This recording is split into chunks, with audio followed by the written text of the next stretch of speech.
Hello friends, आप देख रहे हैं टेक्निकल सागर यूट्यूब चैनल और आज हम बात करेंगे बिटकॉइंस के बारे में। बिटकॉइंस क्या होते हैं, कैसे आप इन्हें कमा सकते हैं और ये पूरा सिस्टम कैसे काम करता है। आपको पता है कि हम चीजें खरीदते हैं, करेंसी से खरीदते हैं, नोट्स कॉइन्स यूज करते हैं और हो सकता है अभी भी आपके वॉलेट में कुछ नोट्स पड़े हों, करेंसी हो, जिससे आप मार्केट में जाके कोई चीज खरीद सकते हैं।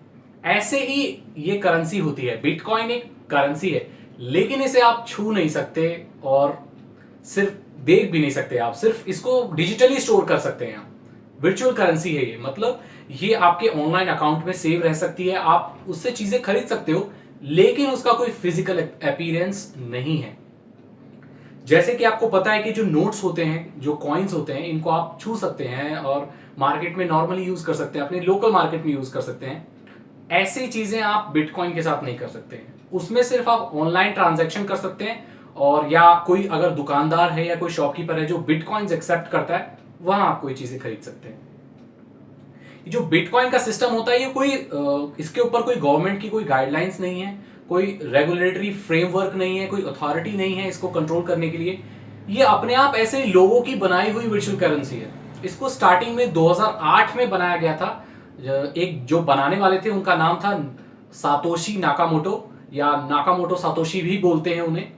इसीलिए जैसे एक रुपया होता है, उसमें कितने पैसे होते हैं? उसमें 100 पैसे होते हैं। तो ऐसे ही जो बिटकॉइंस होता है उसमें जो वैल्यूज होती हैं छोटी, वो सातोशी होते हैं। मतलब अपने सरनेम से मिलता जुलता उन्होंने बताया, बनाया, जिन बनाने वाला जो है तो जो सातोशी उसकी छोटी वैल्यू होती है, जैसे रुपए की पैसे होते हैं, इस टाइप की।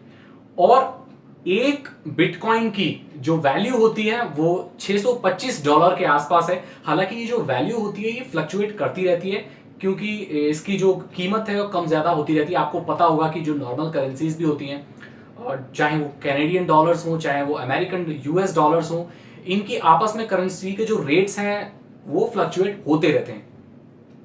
ऐसे ही ये बिटकॉइन भी फ्लक्चुएट होता रहता है और इसकी वैल्यू कुछ ज्यादा फ्लक्चुएट होती है, क्योंकि गवर्नमेंट की कोई इस पे रोक नहीं है, कोई कंट्रोल नहीं है। ये पीयर टू पीयर होता है। जैसे आपको पता है जो टॉरेंट था, जो peer to peer connection use करता था, मतलब इसमें कोई बीच के हब की होने की जरूरी नहीं है।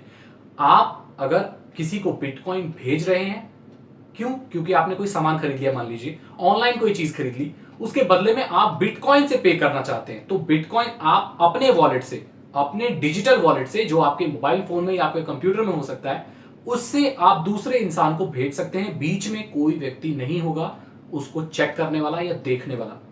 तो इसी वजह से जो लोग गलत काम करते हैं, डार्क वेब का इस्तेमाल करते हैं, डीप वेब का इस्तेमाल करते हैं, जो इलीगल एक्टिविटीज करते हैं, जैसे स्मगलिंग वगैरह जो करते हैं चीजें, उनकी ऑनलाइन पेमेंट करनी होती है, तो वो लोग बिटकॉइन का इस्तेमाल करते हैं, क्योंकि इसमें गवर्नमेंट की कोई रोक टोक नहीं है।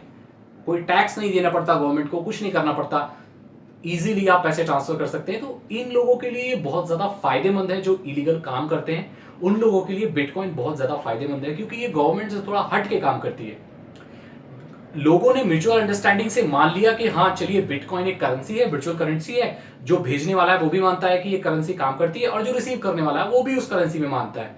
तो ऐसे वो इस करेंसी का इस्तेमाल कर सकते हैं। ये पूरी दुनिया में यूज होती है और इससे आप ऑनलाइन शॉपिंग से लेकर वेबसाइट खरीदने तक या कुछ भी कर सकते हैं। हालांकि जो ज्यादातर वेंडर्स हैं जो वो इसको नहीं एक्सेप्ट करते हैं, लेकिन धीरे धीरे जो इसकी मात्रा है, जो लोग हैं, वो धीरे धीरे अब इसको एक्सेप्ट कर रहे हैं वर्चुअल करेंसी को। गवर्नमेंट की नजर इस पर रहती है। सबसे ज्यादा जो फॉरेंसिक जांचें होती हैं, या आप कह सकते हैं जो ट्रांजैक्शन ट्रेस किए जाते हैं या लोग पकड़े जाते हैं, वो बिटकॉइन से ही पकड़े जाते हैं। वैसे तो पीयर टू पीयर कनेक्शन है, लेकिन आपके फोन से आप भेज रहे हैं, तो आपके फोन में तो एप्लीकेशन होगी बिटकॉइन की, जहां पर आपका वॉलेट होगा, आपके बिटकॉइंस होंगे, तो वहां से वो पकड़े जाते हैं, क्योंकि उन्हीं पे गवर्नमेंट नजर रखती है जो ज्यादा बिटकॉइंस यूज करते हैं, क्योंकि इसमें गवर्नमेंट की जो गाइडलाइंस काम नहीं करती। अब सवाल ये उठता है कि बिटकॉइंस आप कैसे कमा सकते हैं, कैसे आपके पास बिटकॉइंस आएंगे, ये भी सवाल उठता है। बिटकॉइंस कमाने के लिए आप अपनी जो नॉर्मल करेंसी है उससे कन्वर्ट कर सकते हैं। जैसे मान लीजिए अगर आपके पास $625 है, या आपके पास कितने लाख रुपए या कुछ रुपए हैं आपके, जिसे आप बिटकॉइन से कन्वर्ट करना चाहते हैं, तो आप वो पैसे देकर, अपनी करेंसी देकर, चाहे अगर आप इंडिया में रहते हैं तो रुपए देकर, अमेरिका में रहते हैं तो डॉलर्स देकर आप बिटकॉइंस खरीद सकते हैं और उसको रख सकते हैं। लेकिन आपके रिस्क पे होगा, क्योंकि बिटकॉइन, मैंने जैसे पहले बताया, बहुत फ्लक्चुएट करता है। ऐसा हो सकता है कि आज बिटकॉइन का जो एक बिटकॉइन का रेट है वो $625 है, कल शायद घट के 300 रह जाए, 400 रह जाए, तो उसकी वैल्यू कम होगी और उसका पूरा रिस्क आप पर होगा। गवर्नमेंट आपकी कोई मदद नहीं करेगी क्योंकि ये करेंसी सरकार द्वारा या गवर्नमेंट द्वारा बनाई गई नहीं है। अब मुझसे लोग पूछते हैं कि बिटकॉइन माइनिंग क्या होता है, कि कैसे बिटकॉइन हम माइन कर सकते हैं, कैसे कमा सकते हैं, उसका तरीका मैं आज आपको बताऊंगा। जैसा कि मैंने आपको बताया कि बीच में ट्रांजैक्शन में देखने वाला कोई व्यक्ति नहीं होता, तो इसमें फ्रॉड भी हो सकते हैं। ये भी हो सकता है कि भेजने वाला व्यक्ति कोई असली व्यक्ति ना हो, कोई और व्यक्ति हो या कोई इलीगल कुछ चीज कर रहा हो। तो क्या करते हैं कि बिटकॉइन जो माइनर्स होते हैं वो कौन होते हैं, वो इस ट्रांजैक्शन को वेरीफाई करने वाले लोग होते हैं, जो अरिथमेटिक प्रॉब्लम्स आती है उनको सॉल्व करते हैं या चेक करते हैं कि भेजने वाला व्यक्ति कौन है। ये सब चीजें उस व्यक्ति को वेरीफाई करते हैं। एज ए गारंटर आप कह सकते हैं कि वो भेजने वाला व्यक्ति वही है। तो ये चीज करने की, ये सब करने की वो चार्ज करते हैं, जो माइनर्स होते हैं। जैसे मान लीजिए मैंने कोई चीज खरीदी, काफी ज्यादा पैसों की खरीदी, कई लाखों की खरीदी, जिसके लिए मैंने कई 100 बिटकॉइंस यूज किए, मैं किसी दूसरे व्यक्ति को भेज रहा हूं, वो रिसीव कर रहा है। तो हम दोनों के म्यूचुअल अंडरस्टैंडिंग और एग्रीमेंट या आप कॉन्ट्रैक्ट कह सकते हैं, उससे हम एक तीसरे पर्सन को हायर करेंगे कि आप हमारे जो हमारा ट्रांजैक्शन होगा उसकी वेरिफिकेशन करना, ताकि कुछ गलत ना कर रहे हो हम में से कोई भी। तो अगर वो चेक करता है तो उसको उसके बदले में कुछ उस ट्रांजैक्शन का हिस्सा मिल जाता है। जैसे अगर मैं 10 बिटकॉइन भेज रहा हूं तो हो सकता है उसमें 1 बिटकॉइन या 0.5 या ऐसे बिटकॉइन उसे मिल जाए। इसे ही कहते हैं बिटकॉइन माइनिंग। पूरी दुनिया में लिमिटेड बिटकॉइंस ही बने हुए हैं। जैसे आपको पता है कोई भी देश अपने मन मुताबिक करेंसी नहीं छाप सकता।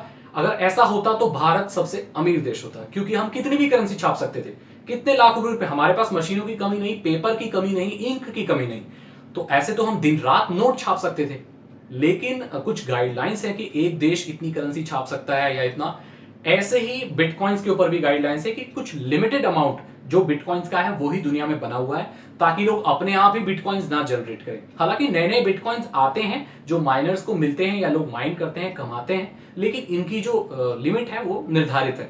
तो ऐसा नहीं है कि कोई भी कितने भी बिटकॉइन कर सकता है जनरेट, क्योंकि ये तो ऑनलाइन है। ये एक से दूसरे में ट्रांसफर हो सकते हैं, लेकिन आप नया बिटकॉइन नहीं बना सकते। तो आपको पता चल गया होगा कि बिटकॉइन कैसे काम करता है। ये वर्चुअल करेंसी जिसे आप छू नहीं सकते और डिजिटली यूज कर सकते हैं, और कैसे ये काम करती है, क्या गाइडलाइंस है, आप माइन कैसे कर सकते हैं। बिटकॉइन से रिलेटेड अगर आपके कोई क्वेश्चंस हैं तो आप मुझसे पूछ सकते हैं। मेरे चैनल को सब्सक्राइब करें ताकि ऐसी वीडियोस आपको आगे भी मिलती रहे। Thank you so much. मिलते हैं अगली वीडियो में। Good bye.